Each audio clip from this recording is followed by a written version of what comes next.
And now, from the importance of macroinvertebrates, we will now concentrate our attention to another important group of aquatic organisms, and which environmental factors shape the aquatic bryophytes community in selected mountain streams in the Eastern Alps. Please, Magdalena. Thank you.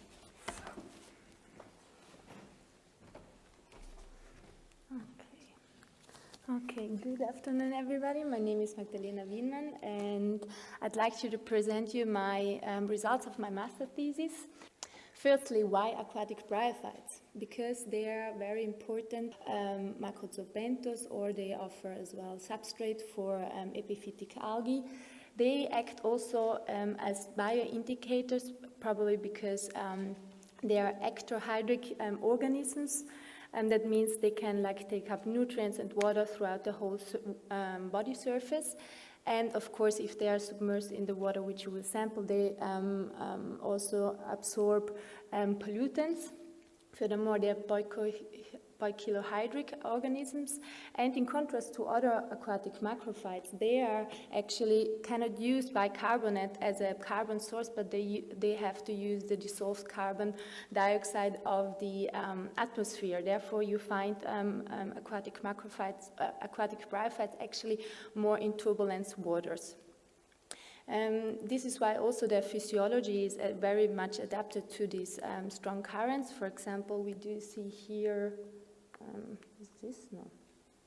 Anyway, on the top you see leaves of Amblystegium tenax, which have a very strong leaf nerve.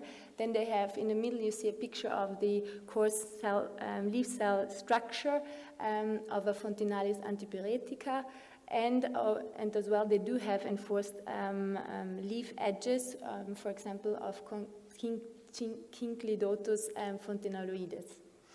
And furthermore, they spread mainly through vegetative fragmentation, so that means a little fragment breaks off and gets carried down through the current, and they need quite larger substrate to get established, because they need some time to get established or to grow a population. Luridum. And it belongs to the division of Bryophyta, to the Laubmoose, and it's quite a nice bryophyte. I like it very much, I have to say. And it is growing in a moderate standing crop. It is a pleurocarpous moss, which means that its bryophytes, the fertile stage of the plant, are growing on side branches, and furthermore you find it in with falcate-shaped leaves, and the alar cells, which are on the bottom of the leaves, are most of the time inflated. And you can see a picture which I took in the field on your right hand side, and in contrast to other species belonging to the genus, Hygrohypnum luridum also grows in calcareous waters, not only in acidic waters as other species belonging to the genus Hygrohypnum, but also in calcareous. Just shortly to my materials and method, that was my research area, South Tyrol, and in blue you see the streams which I sampled. In total there were 13 streams, and I had as well the yellow dots. They are my sampling sites, so I chose for each stream 5 sampling sites which were representative for the upper, lower and mid reaches of the stream. As you can see here, probably at the lowest elevation we can see the letter A, and the highest elevation close to the spring we see the sample site with the letter E. And just that you have a short impression, to give you a short impression how it looked like and how it very much was heterogeneous, the whole sampling. You can see those are pictures of the Rio Arinho of the Aar in Pustertal. Then, furthermore, at each sampling site, I took the abiotic variables in situ, so of elevation, electrolytic, conductivity, water temperature, and pH. And I took water surface grab samples where I later on analyzed the total nitrogen and the total phosphorus in the lab.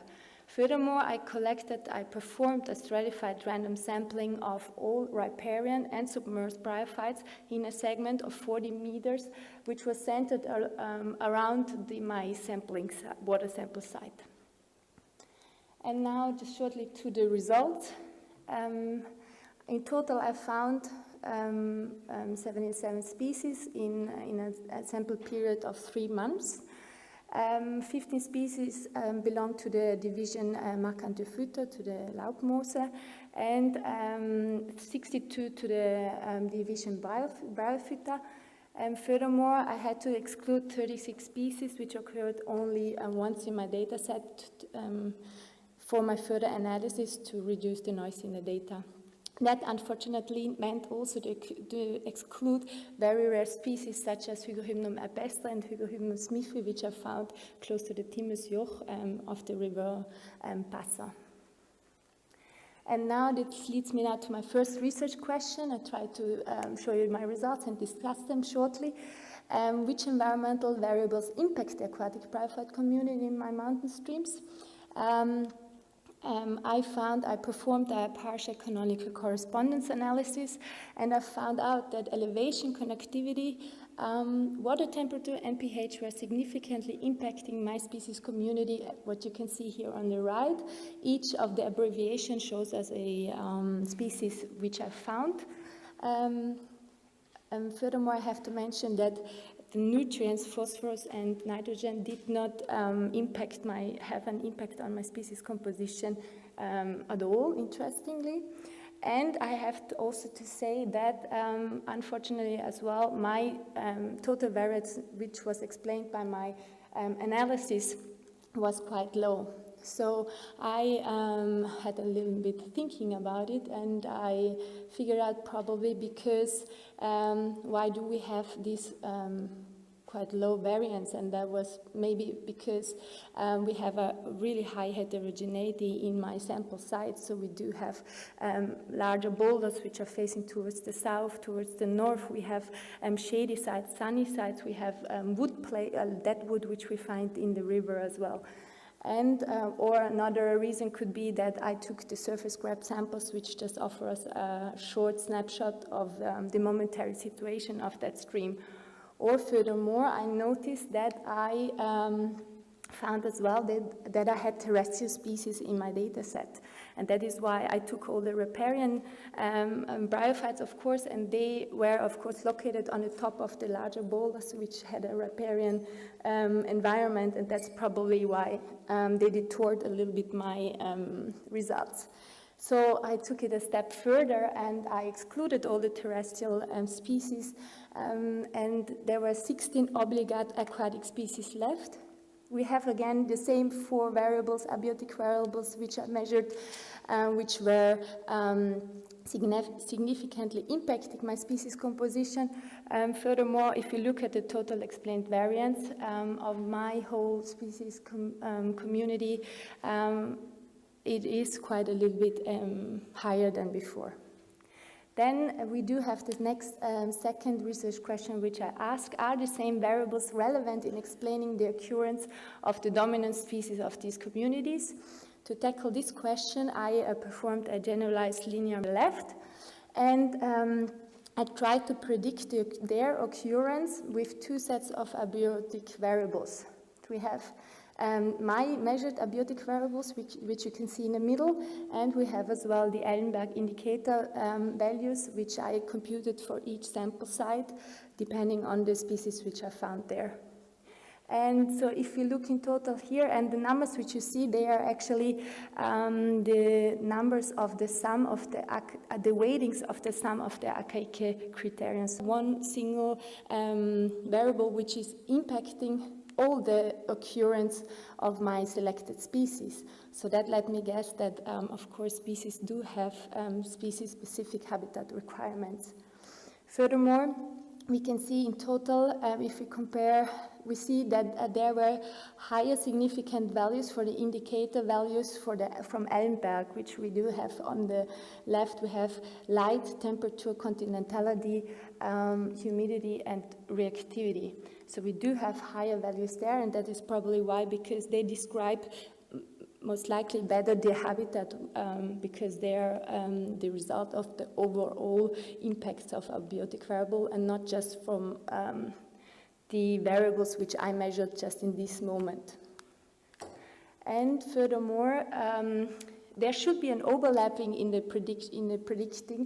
prediction which I made, for example, for the water temperature and the temperature for the from the Ellenberg values, but there was none. Or, for example, if we compare the prediction of the pH and the reactivity, there was no overlapping of those same predictions, except for, I think, Brachythecium, the second last species, which you see on the bottom. And furthermore, but we have to say as well that the light indicator value, the continentality value, and the reactivity value explained 1/3 of the species occurrence. Okay, and now this is my last research question. Is the autoecology of Hygrohypnum luridum differing in mountain streams located in South Tyrol? So I tried, I thought maybe my species is like the species which I looked closer is because we do have a different biogeographic region here in the South Tyrol, and maybe it's like behaving differently. So therefore I compared my abiotic variables at sites which are present and sites which are absent, where Hygrohypnum luridum was absent. And in general, we can say that there was no significant difference in those two sites. However, we can say that it prefers elevations at mid-range, so between 1,000 and 1,500 meters above sea level, and hence quite a warmer water temperature, and as well a little bit higher pH level, so that confirms our prior knowledge that it's also growing in calcareous waters. And with conductivity and the nutrients, there was no significant difference found. Furthermore, that leads us to think that, or to confirm as well our knowledge that it's a very generalistic species, and it grows actually everywhere, doesn't have has a broad ecological niche. And this as well gets confirmed by its position, as you can see in the two circles on the top and then on the bottom in the both partial canonical correspondence analysis, that it has a center position in those analyses. So it's not really impacted by any kind of variable which are measured. Okay, just a short outlook. So the presence of aquatic bryophytes gets impacted by many different environmental variables, as we saw, probably even more than I could measure. And we see that the occurrence of species depends on different abiotic factors, and they differ within different genus, of course. And so they have species-specific requirements on their habitat. Furthermore, my indicator values did not coincide with the measurements, and therefore there's probably a more need to back up the indicator values with real-time measurements. And because aquatic bryophytes form a very important ecological niche, especially in high altitude streams, there need definitely further investigations needed to be done. Okay, I would like to thank the University of Vienna, as well the Naturmuseum, especially Petra Meyer for her support, as well the whole staff and the team of the Biologische Labor in Leifers, and especially Willi, which you can see on the right-hand side, Willi Tratter, which helped me a lot to collect my samples. And I have to say the last year, which I worked with bryophytes, a German saying got a lot deeper meaning for me, and that was okay. Thank you, and I'm ready for questions.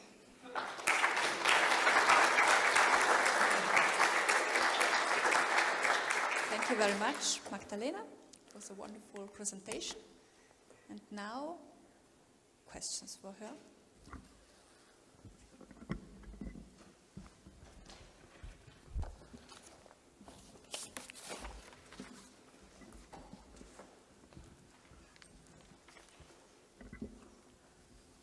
Yeah, thank you very much for this nice presentation. So, getting to know why mosses appear and not is very important for aquatic ecology in alpine streams. So you studied that, and you took those abiotic conditions and explanatory conditions, and at the end you found out they somehow shape the community, but at the end there is no predominant factor. And after probably doing some literature research, what would you now also measure in addition to those that you measured? What is it? Light? Is it turbidity? Is it discharge? Have you any idea? Yeah, I would like to, I tried to measure as well the stream velocity, because I found some papers which said, of course, as more water passes by, flows by, there more nutrients can get stuck into the water, in the bryophyte carpet, for example. However, I tried to measure this, but my possibilities were quite restricted. And so I had to get rid of those data, since they were not coherent with my findings anyway. And so I would like to measure this, and for the next time I would have probably preferred to not do surface grab samples and measure instead, as you do, maybe 3 times a year, the water temperature, or do continuous logging of the abiotic variables. But interestingly, I found also just because you say with climate change and with warming, also a aquatic bryophyte, which they found Condocephalum conicum. Even I think Dulwunder in 2008, he already noticed that this bryophyte grew or went up higher to 50 meters to higher elevation. So it's even happening with the bryophytes. Okay. Thanks. Okay, thanks. There is another question. Umberto?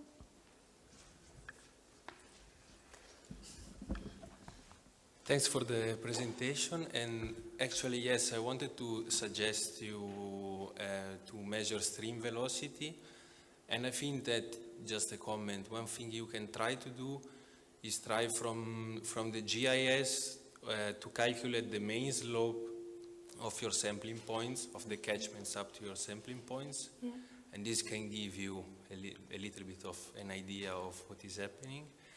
And then maybe also try to see how are related your environmental variables, because I guess that some of them are autocorrelated, and that could be also a reason why you had an explanatory power not so high. Yeah, I try to exclude those autocorrelations, especially because we find them in the streams, the spatial autocorrelation. And therefore, I did make the partial canonical correspondence analysis, where I put the coordinates into my analysis. And as well with the modeling, because there I took the fixed effect, where I took as well the location to consider this insight. But it's a good tip, thank you. Okay. Are there other questions? Community composition. I think they found only in a couple of samples that they feed on aquatic bryophytes, that macrozoobenthos feeds on aquatic bryophytes, since they have lots of bitter, aromatic bitter stuff in there, so they probably don't feed as much. In there, it acts more as shelter. And so I don't think that it's impacting very much. It has so much impact. And also the competition between bryophyte species is not known. I'm sorry, I don't know about that. No, I don't know it too. I was wondering perhaps in some other... Yeah, no, I can't recall any paper for this right now, but I probably should look it up. Now this could be also an answer if the abiotic parameters give not all answers, perhaps there are biological one. Yeah, it would be more significant. Yeah. Okay. If there aren't other questions, I would say we close this first part of this afternoon session, and we will now go to the coffee break and see us in a half an hour punctually here for the second part. So thank you.